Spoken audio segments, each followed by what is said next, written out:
The following podcast is a W2M Network original production. Visit W2Mnet.com for all of our other great podcasts, plus news, reviews, articles, and opinions from the worlds of wrestling, video games, football, and entertainment.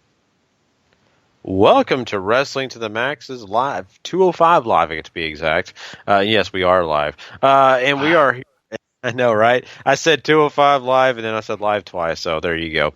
But yeah, this is exciting because this is, of course, a 205 that is pretty darn close to WrestleMania, and that means a lot because we're getting more build. And if you want to know exactly when this took place, this one we're going to be talking about is March 21st, 2017. Man, I can't say anything right on this episode. Of course, I'm not your normal host. Sean Garmer is the guy that normally hosts this one. So I, of course, as I stumble over my words, he's over there laughing at me going, ha ha ha. But he's sick. So, let him take his break. But, he probably could have done this better being ill. Apologize for my stumbling. But you know what? I'm glad to be here. Of course, I'm Gary Vaughn. Of course, with me is Mr. Paul Leazar. Heyo. And Paul, we got one to talk about that's kind of cool because, like I said, it builds to WrestleMania. So let's get into this thing. Let's kind of talk about what happened. Yeah, let's dive into this fairly energetic episode of 205 Live. Neville opens with a promo talking about his match with Mustafa Ali, which we learned about on SmackDown. He's going to show that Ali has sort of made a mistake when he disrespected him last week, and then says that Aries needs to realize that Neville is the master around these parts, and at WrestleMania, Aries will kneel before his king. Neville continues to slay these promos every single time. And then we get to our opening match as TJ Perkins takes on even Tony Nese, the premier athlete. They get about 10, 11 minutes. The crowd couldn't have cared less, but the match I think we get here is pretty good. Tony Nese ends up defeating TJP with his knee strike in the corner. Lots of big moves, lots of a little bit more hard hitting than I think I would have expected from this outing. Yeah, especially against a guy like TJ Perkins, right? Because you don't think of TJ Perkins being, in that more physical style, and for the most part he's not. But yeah, they even had the turnbuckle exposed, things like that, to really sell you on all the physical nature of this entire match. And I think it was very well done. I appreciated it. I think that, very quickly, Tony Nese is one of my favorites on 205 Live, and I think for a reason. TJ Perkins, he continues to do a good job. But yet, at this same point, he's not winning matches. Right. And you got to feel bad for the guy because, I think he really had high hopes for, doing a lot of great things. Being champion probably more than, at the time he's been here, not really been that much. Came in as champion. Now he's just kind of, I guess, just floundering around would be the right word to say. But this match at least let TJP look good, right? He actually stood in there and actually had a good match with Tony Nese, which I think does a lot for TJ Perkins. I think it shows people that he's not just a guy they're going to job out or a guy that's on the low part of the totem pole. No, he still is very relevant. It's just that, right now he's in a slump. Compared to Tony Nese, who is a little 50-50. They let him do some good things, and then sometimes he's just on that losing end to some of the bigger players in 205 Live. So, I don't know. I think this was a pretty good match, and I appreciate the physical nature. I think that's why I like Tony Nese. I love his physicality. He is a bit of a bigger guy than a lot of the other people in 205 Live. Mostly, and it probably isn't true, but he does have a bigger physique. He wrestles a much harder style. He did well, and he seemingly has been the gatekeeper, I think, almost since the division launch post Cruiserweight Classic. And that usually whenever you beat him or Brian Kendrick, who I think also serves in the same role, you're usually in the top of the card. If you don't beat them, you're at the bottom of the card, which is where TJP finds himself right now. And with such a small division, it's probably going to be much more fluid than what we're used to. But I think TJP is sort of the epitome of what WWE doesn't know what to do with this division. He's a great wrestler, and he can work so many different styles. But his promos aren't the greatest, and I don't think they know how to tell stories as well inside the ring as they do outside of the ring, using what they're built on, which is videos and promos and all these other things that I don't think a lot of these guys are used to, and frankly, gearing them or trying to get them to work the WWE style for a lot of these guys has been a hindrance. There have been plenty of people who have shined through, and people who are still shining through, I think. But I think maybe I would say more than half the division, it's been a real detriment. Yeah, I think you're right on that. And it's been something that, I think that they're looking at and trying to figure out where that right balance is and how to get everybody involved, but still have storylines, still have those guys that are, the top of the echelon, the guys that they really want to focus on and give more time to. It's it's a process, and we're still very young in the cruiserweight division. I mean, this division has not been around that long, so it's a process, and I think they could get to a point where we get that science down. I don't know, maybe they'll have a continuing issue, but I think for the most part, you're still getting good matches out of these guys, and I think that's kind of what's important here. Right. I think people are expecting CWC levels of matches more often than what we've gotten, because I don't think that we've gotten close to some of the work at the pay-per-views, but on 205 Live, it's been a lot of mediocre to, some of the 5-ways have been really good, or a 6-man tag every once in a while really surprise you, but nothing I think that's in that 4.5 range that people are, I think, craving from these guys. Yeah, which, let's be honest, compared to the CWC shows, that was very indie. Yeah, that really had the indie feel. They're not going to do that on 205 Live. They're not going to do that on Monday Night Raw because, well, guess why? Vince McMahon's not an indie promoter, and he doesn't want to see that on his TV, and he doesn't want to show that. And I think to a detriment to the Cruiserweight division, if you ask me, because I feel like that's kind of what these guys are. I kind of feel like these lighter guys on their feet deserve to go faster, to produce these outstanding moves, and to really showcase what they got. Now, is that more dangerous? It is. Trust me. There's a reason we're hearing about guys on the indie circuit being, carted off and never wrestling again because they tried this outlandish move.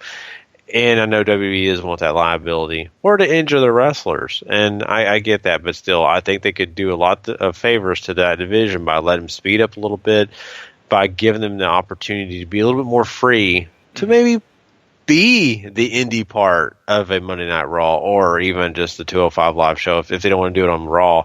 I kind of thought that same thing as I watched, Tony Nese and TJ Perkins too. I noticed that they kind of stalled at times. Right. They kind of did the whole, I'm going to circle you, I'm going to do this and this. I'm like, my God, these guys are quick, young, agile. They shouldn't be kind of slowly tap dancing. Yeah, especially in the later parts of the match, which is a couple of times that they do it too. Moving on though, Drew Gulak gets interviewed backstage. He's still upset about all the losses he's taken, and he wants 205 to change, and he's blaming the fans for the reason as to why 205 is in the state that it is. And he's saying that being glorified stuntmen, like a lot of people around these parts isn't the way to go about doing it. But he knows the solution, and he's going to show us at some point, because he doesn't tell us anything about it here. And then Akira Tozawa comes out and absolutely murders a jobber in maybe 5 seconds. Somehow got his passport back to get in the country. So good on him. Oh man, yeah. I mean, I'm glad that Gulak is kind of getting to kind of showcase what he's thinking, because that's what we need on this show, right? We got to build these guys. So here you are, you're getting a little piece of the puzzle for Gulak. That makes me happy. Not a lot, but it gives you at least something. But yeah, I mean, my God, Tozawa. Well, it was like 3 seconds the match lasted. I want to say this, and I didn't mention it when we were talking on the Monday Night Raw review. I thought it was kind of funny, and I heard another podcast bring it up, and I kind of thought the same thing myself as I watched the show, so I'll say it here. The passport thing was interesting because, Brian Kendrick said that, Tozawa was stuck in Japan, but if he didn't have his passport, how did he get to Japan? Right. So anyway, that's weird, and I don't really think about that myself until listening to someone else bring that up. But I mean, I think that's a good point, and of course, he's still here. So, but yeah, I do appreciate Tozawa here, though. I like when he's basically talking and calling out Brian Kendrick. Man, I think this guy, he may not have a strong understand. I don't know how well of English he speaks. I have no idea, but he at least is very clear in his English and does a good job with his emotion. I really like his skills on the mic tonight. I think that they really gave you something here. So I'm very positive with Tozawa. Not only does he have some great athleticism, a great wrestler, but he's not bad on the mic. He's not great, but I mean, you got to give him props for not speaking English as his first language. Right. Tozawa calls out Kendrick. Kendrick ends up attacking him when Tozawa goes to the back as he was dressed up as a security guard. I agree with you completely. I don't know the extent of Tozawa's knowledge of the English language, but everything that he's done is very clear. He can actually... he's big on Twitter, and he types very clearly and legibly too, which is sometimes a problem for people who don't speak English as their first language, because speaking it is hard. Knowing how to write it is even more difficult because we have so many gosh darn rules. But the feud might not be the most interesting thing in the world, but people are getting into Tozawa, and I think that's the big thing I want to take out of this is for how little he's done, he has a pretty decent following as far as live crowd reactions on both Raw and 205 Live. Yeah, and that's good. This is a really positive thing for, the cruiserweight division. Let's be honest. You've got to have those superstars, and like we were just talking about earlier about, how they're building this thing. The crowd loves him. He's got crowd interaction, and not only that, I mean, it's easy to see where people could get behind the guy. So I'm very appreciative. And I mean, you said that he can even type pretty well on Twitter or wherever he's, putting things out there in the world. That's very impressive, because like you said, American English, writing it is not easy, all the rules and grammar and all that. And, I thought the Mayan thing was tough because I just went to study the Mayan culture, and they have like 1,000 different ways to write the letter B or the letter A. So I could only understand. Yeah, I know it's ridiculous. So I could only understand how hard it would be just, learning American and English and all that. So I think that Tozawa right now, he's on the path of a lot of positivity, a lot of good things in his near future. And I think Brian Kendrick and the whole security guard thing was very innovative. I really like that. I like that they did that. It makes all the sense in the world. And, he beats down Tozawa, just that gets this thing hotter. We really want to see, Tozawa get his comeuppance for all the things that, Brian Kendrick's done to him. So I think that, he's going to eventually, get out there, and hopefully we'll get a chance to see that take place. Absolutely. Backstage, Noam Dar meets with Arya Daivari, Gallagher, and Rich Swann. Dar has a piece of lingerie and says it's about to be delivered to Alicia Fox. And Dar says that he will not be sending any more gifts because their relationship is more than gifts. And next week he's going to face Rich Swann. Sort of a nothing segment, but it keeps that feud going between Swann and Dar. And Alicia Fox seems to be the almost a secondary championship, it seems to me, just because she's gonna probably get passed around a couple more times. So, like you said, passed around a couple more times. I probably should have changed my language, seeing as what we talked about yesterday with the whole. I mean, nudity page leaks. swaps people, but I knew I was opening a can of worms there. I'm sorry. I'm trying to behave here, Paul, and you're opening up that can pretty deep. So yesterday, whenever Sean did a lot of the talking about the page stuff yesterday, and me and Gary, of course, gave our piece too. But I had to stop myself from laughing so many times because there were so many ways to turn pretty much whatever we were saying into double entendres. And when you're talking about that kind of subject, like, I struggle at times not to make those jokes. I know. It's tough. I mean, you want to so bad. So yeah, and Alicia Fox. I mean, really, let's be honest. I'm glad that she at least has an opportunity to do this and be a part of the cruiserweight division. While nothing really going on for her on. I think she's a SmackDown player. I don't know where she was going. She's on Raw. There you go. So, I mean, nothing for her to do there. So at least she's doing this. And this is actually compelling to an extent because you have this big mystery of, who's sending her lingerie, who's sending her flowers, or sending her all this different stuff to Candy. And, it gives us that whole thing to give Noam Dar, a storyline and all that. So I'm very appreciative. I think the interaction between Rich Swann and Dar is good. I think that, it's kind of comical. It also gets a little serious there at the end. It says, "Are you challenging me?" and all that stuff. And for the most part, it was good. It wasn't a bad segment. I'm just happy that, everybody was fully dressed. Yes. Because, last time, Dar was asking questions to, I think it was the same two guys. It had... what's his name? Oh my God, I'm already blanking on the British guy's name. Jack Gallagher. Yeah, Gallagher and of course, Swan were there without their shirts, and my wife was like thinking I was watching another kind of movie. Not the Page one. She was thinking I was watching the male one. So guys, thanks a lot for getting dressed, and they were wearing suits. I love the Gallagher saying, "Is this what you were telling me was haters?" I was just waiting for Enzo to walk in behind. Yeah, that's a cup of haters. That cup of haters. I love the coffee cup. That coffee cup, I gotta get it. It might be worth buying. Whole $10 thing. Yeah. Yeah. So, but yeah, I mean, honestly, Paul, and I know I'm talking a lot about this, but for a short little promo here, a little video package with these guys talking, I think it did a good job. I think it was entertaining, and it gave you something to kind of look forward to the next week.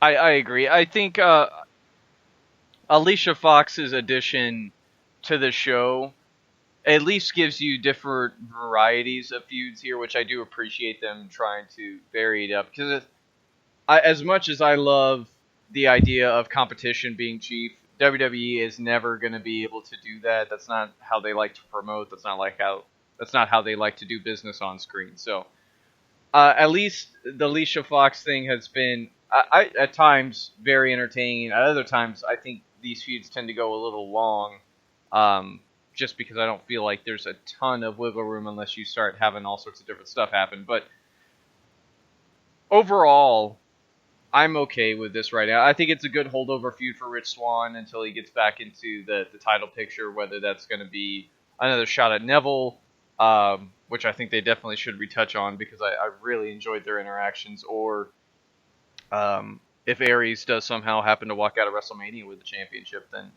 fresh matches abound for a lot of people. So yeah, I agree, and that'd be really interesting to kind of see how that all takes place. And the last thing I'll say about Alicia Fox, I just now thought about this. Paul, you said she'll probably be moving to different people in the cruiserweight division. I think one of these days we should totally see her involved with TJ Perkins. And the reason I say that is because he's got the video game gimmick going on right now. Maybe they have someone steal her and she's the princess and he's got to wrestle all these guys to save the princess. If this ends with him dressed as Super Mario, I'm all in. I'm all in. I'm just imagining how that could all take place. I don't know. But yeah, that would be great if he was dressed as Mario. I mean, of course, who would be his Luigi? That would be my biggest question. It's like, there's nobody obscenely tall in the division, but Jack Gallagher can be a supporting man for anybody, and a British Luigi is something I need to see. Yep. I could be happy with that. Yeah. So speaking of Aries and Neville, Aries is here to have that big promo that was promised to you on Monday Night Raw. The crowd continues to enjoy seeing him, which is something that really feels fresh on 205 Live because you don't always get a warm or a hot crowd at all. And he's here to make things right following last night's what he deemed as the worst interview he's ever done on WWE television with Neville. So to fix that, he's eliminated Neville from the interview. He's not even going to talk to him. He's going to ask and answer his own questions. Neville, he knows that Neville calls himself the king of the cruiserweights and all these different things, and he calls himself these names to cover up certain deficiencies, you might say. And he says that he's not on Neville's level, right? He's on that A-double level, that next A-double level that's better than King's, apparently. I've never heard of this level before, so you'll have to regale me about it, Gary. But Neville's had enough. He comes out, makes his way to the ring, and says that Aries is just a loudmouth punk who is talking himself into an early grave and all these other things. Aries tries to get Neville to calm down and says he's going to do commentary for the main event, which brings us to a wonderful match between Neville and Mustafa Ali. Maybe goes a little long, but Neville ends up getting the victory and then does a bit of a post-match attack in front of Aries. And then Neville sort of gives Aries a talking to before he makes Mustafa Ali submit to the Rings of Saturn. Solid main event, if you ask me. Yeah, the match was really good. I really thoroughly enjoyed it. Mustafa Ali, he's another one that's just, he is growing on me more and more as I watch him. And I think that, he's just like kind of in that same picture as Tony Nese, if you ask me. He looks like he's ready to be in the upper echelon, right?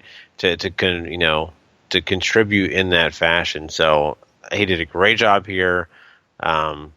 I loved some of the biggest high spots he had on this show. I mean, my goodness, he was just killing it tonight. So I think that I can, gloat on what he did. I think, Neville's Neville, and he's great at what he does. So, I mean, you can only say so much about a guy that you brag on all the time. So I'm not going to sit here and keep going on and on. A great match. I want to say this. I really did, enjoy seeing Austin Aries, out there. He's, doing what he usually does and cuts a pretty good promo. I've enjoyed him, in the past, and I enjoyed this one the same. Him, interviewing himself is kind of comical, but it also, makes sense towards the character. So I think overall, I was happy with that. And, Paul, in that different level, above a king, the A-double level, that's a level that I think a lot of people can't comprehend because it is so great. But it's, it's still a little bit beneath the sexy beast category. So, we have to kind of understand the levels of, expectations and also the levels of priority and seniority. So that's just a little bit of a, learning tree moment for everyone. But I need a cheat sheet, I think, to understand all these different levels here. Yeah, it's tough. I mean, just like I told you, we have the alphabet going on with the A double. We have, a B plus player, and of course we have the C nation. So that's very true, and we got kings now, and sexy beasts, and a whole menagerie of levels to sneak into. Exactly. Man, I love it. You just made me sad. I missed the menagerie over there on Impact Wrestling, but anyway. I had forgotten all about them. I just love the menagerie. But anyway, Paul, I mean, looking at this, I mean, you're still setting up for this big match at WrestleMania between Austin Aries and Neville, and I think they're doing a solid job. I like both these guys. I think this is the perfect matchup to go into WrestleMania with. I have no qualms about it. I think we're on the right track. I agree with you. I think they've done an excellent job of building this, not only with Neville's impeccable character work and just amazing promo ability that he's found in this gimmick, but Austin Aries has very quickly become somebody the crowd cares about. doing the interviews and all the commentary and stuff like that. I'm sure it's helped a lot of people become familiar with him. So I think they did right by that. And of course, Aries is a damn good promo. And he showcased that tonight. I think he showcases it fairly often, and I agree with you. I think this probably the best match they could have gone into to give both kinds of crowds, both the hardcore fans and the casual fans, a lot to care about as far as the cruiserweight title match goes. So hopefully we get a lot of noise for that at WrestleMania, because these guys sorely, I probably say this going into every pay-per-view they have a big cruiserweight title match on, but sorely need a big match to really start to get this division into that next gear. Yeah, you're not wrong about that, because these pay-per-views are important for the fact that and I know people say this is a different day and age. Pay-per-views aren't special anymore because they're on the network.